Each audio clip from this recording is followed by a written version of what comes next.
Yeah, Coach Gillespie does a hell of a job. I mean, it amazes me the job he does consistently, even from Tulsa, because like I've talked about, we played Cincinnati a couple years ago, and Tulsa by far and away did the best job against Cincinnati, and we became enamored in that when he was doing it then. And it allows you to have more depth in your defense. It allows you, when you play spread teams, you have more speed on the field. There's different layers to it, more layers to it. They do a tremendous job, and it take all the scheme part out. It's how you play and strike people. When you watch them strike blocks with hat and hands, and the speed with which they play downhill and just strike people, it's a beauty. It's a thing of beauty to myself because I enjoy watching really good defense, and they play it, and it's very unique. So when you go to prepare for it, it's not as easy. It's different. Now, you could make a case in their league. They may see some defenses like that, but I don't. I think there's the thing that everybody's like, well, everybody plays that defense in their league. They're not all the same. They're not all the same. And when you play another team in another conference, you get to see their conference and see the defenses. And people would say, well, everybody runs that in that league. That's not really true. And this is probably the most unique, and in my opinion, played the best of all those defenses in the conference. Yeah, I think it's the second part of the thing for me asking about 12 personnel. Excuse me. You know what's interesting about 12 personnel? A lot of people run 12 personnel, and so what you do is, and this is something that, it's something that we've done in the past. I was Mike Leach's disciple, kind of a 10 personnel guy. That was a thing that Mike did different, was took Cal's offense. It was a lot of 20, some 21 personnel groupings, and made it basically a 10 personnel offense, and started to play with tempo and all the things that kind of made Mike's version of the air raid different and unique. As a young coach, I took a coordinator job at the University of Arizona, and had a tight end named Rob Gronkowski that was a pretty good player. And so it was like, okay, I've never played with a tight end. I don't even really know what a tight end looks like. And this is what he looks like. And so let's figure out a way to get this guy the ball. And so, all of a sudden we're lining up in 11 personnel and some 12. And the thing that's different about it is, you got to play 8 gaps. Your run fits are much more complex. How you're going to get to them is much more difficult. Now, from a run game perspective, you've got to cover all of these gaps that you don't necessarily have to cover, without the 12 personnel. And so it just changes the way you approach the game defensively. Most people, when they go 12, they're taking 2 good players off the field and putting 2 average players on the field. Well, Georgia is certainly the exception to that. I mean, their tight ends are exceptional. And they are wide receivers are like Rob. I mean, they're wide receivers that are 270 pounds and can block. And the thing that's unique about those 2 tight ends is they like to block. They're physical-minded guys. They're very skilled receivers, but they play a tough brand of football. And that's what makes Georgia's 12 different than everybody else's. As I said earlier, most guys are taking out a good player and putting in some average at best player, because they want to change the run fits or make it a little bit more difficult for a defense to prepare for. These guys are doing it with, arguably 2 of the best tight ends in college football and some really exceptional athletes. And again, the thing that stands out about them is their toughness and their willingness to go in there and mix it up and their effectiveness as blockers. Take our next question right over here to our right in the very front row. Kirby, Lance McCurley, Lake Oconee News. We get to see Javon on the field and on the sideline as kind of a charismatic guy, kind of a leader. But what is he kind of like behind the scenes, and how have you seen him grow in the last couple of years? You say Javon? Yeah, just a great kid. He loves football. When you start combing our state, I wouldn't say there's kids as talented as Javon everywhere, but there's a lot of kids in our state that just love football. And that's what we found during the COVID year. He never got to come to campus. He never got to come to camp. But he sent in at least 100 videotapes of him working out in his backyard and putting out cones. And I said, man, this guy's different. These kids aren't doing this in COVID times where they're going out to work out and making sure they get seen.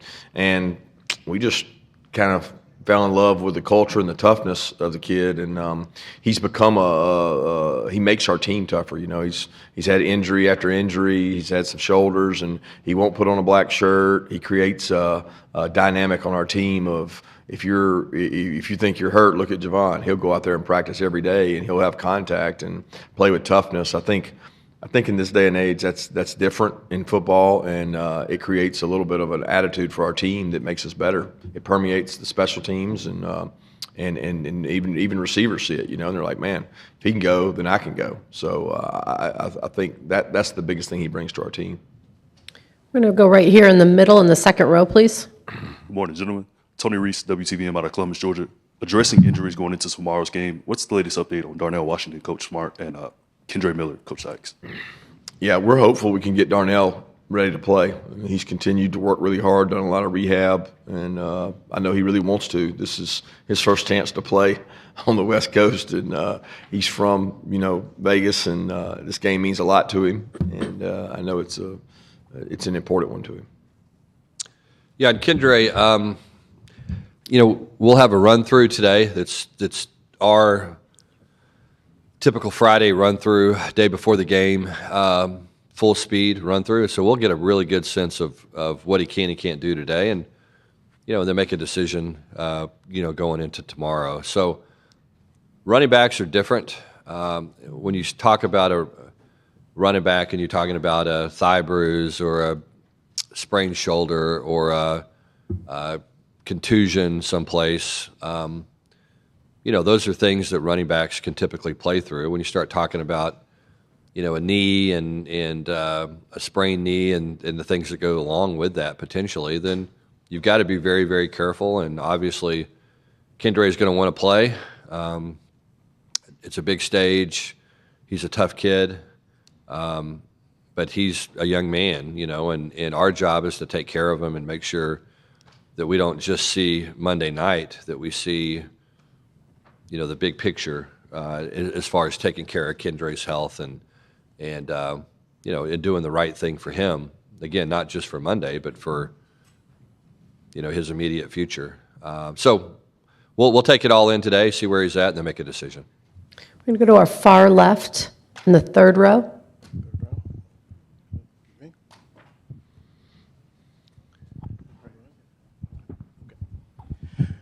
Questions for both coaches. Newey Scruggs, NBC5 Dallas. For you, Coach Smart, I know you talked about not feeling like you were the hunted, but the pressure of being installed as the favorite and being the number one team in the country to face this group of guys that were unranked all year. And then for you, Coach Dykes, can you speak to the fact of TCU's becoming a national brand? Earlier this week on TNT, Ernie Johnson, who's a Georgia grad, bet Shaq that Georgia would win by 28, and Shaq, who now lives in Texas, said he'd eat a horned frog if it happened here, but that here's a NBA show talking about TCU football. Yeah, I'm not sure I understand the question exactly. In regards to the hunted or being hunted, I mean, I promise you, there's no greater pressure on any sport than there is on college athletics, especially for major college football programs. And I don't think Coach Dykes or myself would be in this business if we weren't used to pressure. And I don't. You know, I look at it in a vacuum. I don't get to watch much TV. I don't get to do much social media. I just worry about our team and don't get caught up in anything outside of that. And we've had a saying around our place for a long time that probability is not reality. So we don't control what people say in probability. Reality is what happens on the field between those lines, and that's what takes a lot more courage than just putting out probability. Yeah, and I'll say this, you know, I do, you know, you look around college athletics and you look at the NCAA basketball tournament and you see teams that you don't expect to be there end up in the top 8 or the Final 4. That seems to be something that's almost an annual occurrence these days. You know, college football is different. It just is. You know, there's a lot of plays that go into that game. There's a lot of players, you know, instead of 5 guys and 1 or 2 guys get really hot, you know, you've got to have, an entire team do it and execute at a high level. And so I do think it's more difficult to kind of emerge from the shadows in football than it is maybe in basketball. You know, our group has had a little bit of a magical ride, you know, and I think the biggest difference is that it's our first year. We were still trying to get to know the guys. We're still trying to get, you know, a culture established. You know, I just think that at the end of the day, that's the most important thing, is what is your culture? Because it drives the decision a player makes from the time they wake up in the morning to the time they go to bed. You know, what is their level of commitment? What's their level of responsibility to their teammates? How deeply are they truly invested in the team? And so there's all these things that sometimes take time. To our players' credit, for whatever reason, it didn't take as long this time as it usually does. Our guys were hungry and they were mature. They had a chip on their shoulder, and they bought in quickly.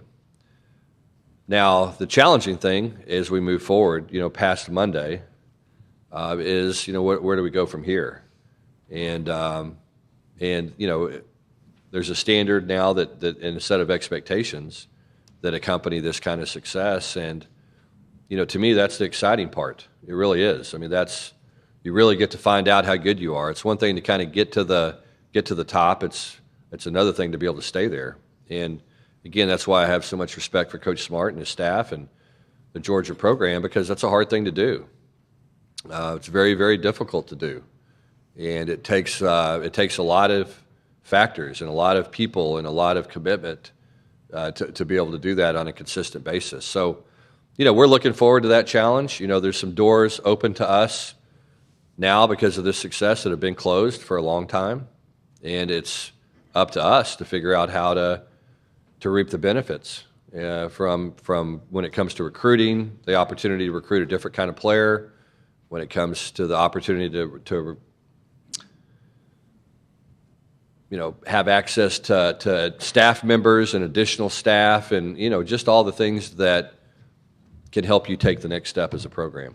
So, you know, it's been a journey to get here, but we're excited about not only Monday night, but where do we go from here, and how can we continue to build our brand from a national standpoint. You know, and I think the second part of the question, look, I've always been a Shaq guy. You know, I mean, told the story before. My wife and I have been married 17 years now. We've had 3 disagreements in our marriage in 17 years, and one of them was about Shaq and Kobe. You know, I'm a Shaq guy, she's a Kobe girl. That was probably about as eventful argument as we've had in our marriage. And so, hey, look, I'm a Shaq dude through and through. Always have been. So he's a Texas guy, San Antonio Cole.